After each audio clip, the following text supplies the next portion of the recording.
হে everyone, কি অবস্থা সবার? আশা করি সবাই ভালো আছেন। প্রাইমারির 2025 সালের সার্কুলার দিয়ে দিয়েছে, তো আমি প্রাইমারির সিলেবাস নিয়ে আলোচনা করব। যদিও প্রাইমারির কোনো পূর্ণাঙ্গ সিলেবাস নেই, এরপর কোন টপিক মোস্ট ইম্পর্টেন্ট সেগুলো নিয়ে আলোচনা করব। তো লাইভ এমসিকিউতে আমি এই সিলেবাসটা পেয়েছি, পরে আমি অ্যানালাইসিস করে দেখলাম যে এই টপিকগুলো থেকেই এসে থাকে। তো সবার আগেই হচ্ছে মোট নাম্বার বলে দিই যে মোট নাম্বার হচ্ছে 80, বাংলাতে থাকে হচ্ছে 20 নম্বর, এর মধ্যে ব্যাকরণে থাকে 15 আর সাহিত্যে 5। তারপর হচ্ছে ইংরেজিতেও 20 নম্বর থাকে, গ্রামারে 80, লিটারেচারে 2 অথবা 1 থাকতে পারে। এরপর গণিতেও মোট 20 নাম্বার, এর মাঝে পাটিগণিত থেকে 10 বা 11টা আসতে পারে, আর বীজগণিত থেকে 3-4টা, জ্যামিতি থেকে 5-6টা। আর বাংলাদেশ বিষয়াবলিতে 10 মার্কস, আন্তর্জাতিক বিষয়াবলিতে হচ্ছে 5 অথবা 6, ও বিজ্ঞানে হচ্ছে 4 অথবা 5 মার্কস। তো এই হলো মোট 80 নম্বর। এর মধ্যে থেকে কম বেশি হতে পারে, প্লাস মাইনাস হতে পারে।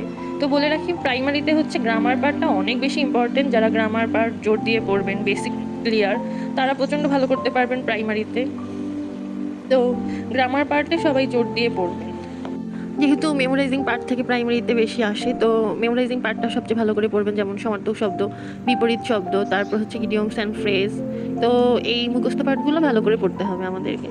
তারপর আমি একটু নাস্তা করছিলাম, যদিও এগুলো অনেক আনহেলদি, তাও আজকে মন চাইলো তাই খাচ্ছিলাম আর কি।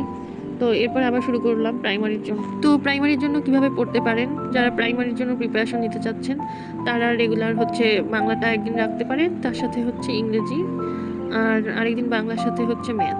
যেহেতু পিএসসি সচরাচরই বাংলা কোশ্চেনটি কঠিন করতেছে, সচরাচর না, ইদানিং বাংলা কোশ্চেনটি ভালোই কঠিন করতেছে। তো দেখা যাচ্ছে বাংলাটা রেগুলার রাখতেই হবে, বিশেষ করে মেমোরাইজিং পার্টটা রাখতে হবে, কারণ মেমোরাইজিং পার্টে অনেক পড়া। যদি রেগুলার না রাখা হয় তাহলে কভার করা সম্ভব হবে না। তো আমি একটি রুটিন বানিয়েছি, একদিন বাংলা, ইংরেজি এবং অন্য যে কোনো একটা সাবজেক্ট থাকবে। তো এই রুটিনের মাধ্যমে 2 মাসেই কমপ্লিট হয়ে যাবে ইনশাল্লাহ।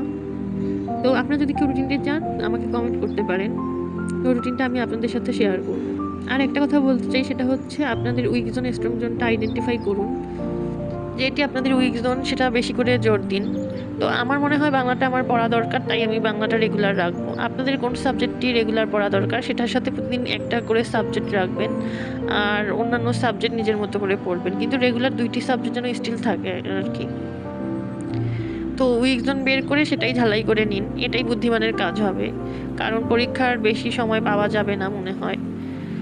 আর এইবার সিটও যে খুব বেশি তাও না, কারণ প্রত্যেকটি জেলায় কম্পিটিটর অনেক বেশি, প্রত্যেকটি জেলা থেকে কয়েকজন করে নিবে। তো এই জন্য হাড্ডাহাড্ডি লড়াই হবে, জোর দিয়ে পড়তে হবে। তো রুটিন বানিয়ে সবাই ভালোভাবে প্রিপারেশন নেওয়ার ট্রাই করুন যাদের প্রাইমারি টার্গেট। তো রাতে আমরা একটু বাইরে খেয়ে এলাম আজকে। তো আরেকটা কথা বলি, সেটা হলো, যদিও পড়াশোনা করে ইউটিউবে তেমন কোনো সময় দেওয়া যায় না, তাও আমি যেহেতু পড়াশোনার মধ্যে থাকি আর সারাদিন বাসায় একাই থাকি, তো তাই আমি একটু ইউটিউবিংটা করছি। তো আপনারা লাইক, কমেন্ট, সাবস্ক্রাইব করলে আমি আরও বেশি ইন্সপায়ার হব এবং ভিডিও দিতে ইচ্ছা করবে, না হলে ভিডিও দেওয়ার তেমন কোনো ইচ্ছা থাকে না। তো আমি আশা করবো আপনারা সবাই পাশেই থাকবেন আর আমার চ্যানেলটা ফলো করবেন, এবং কোন বিষয়ে ভিডিও চাচ্ছেন এগুলো আমাকে কমেন্টে জানাবেন। তো ধন্যবাদ সবাইকে, সবাই ভালোভাবে সময়কে কাজে লাগান।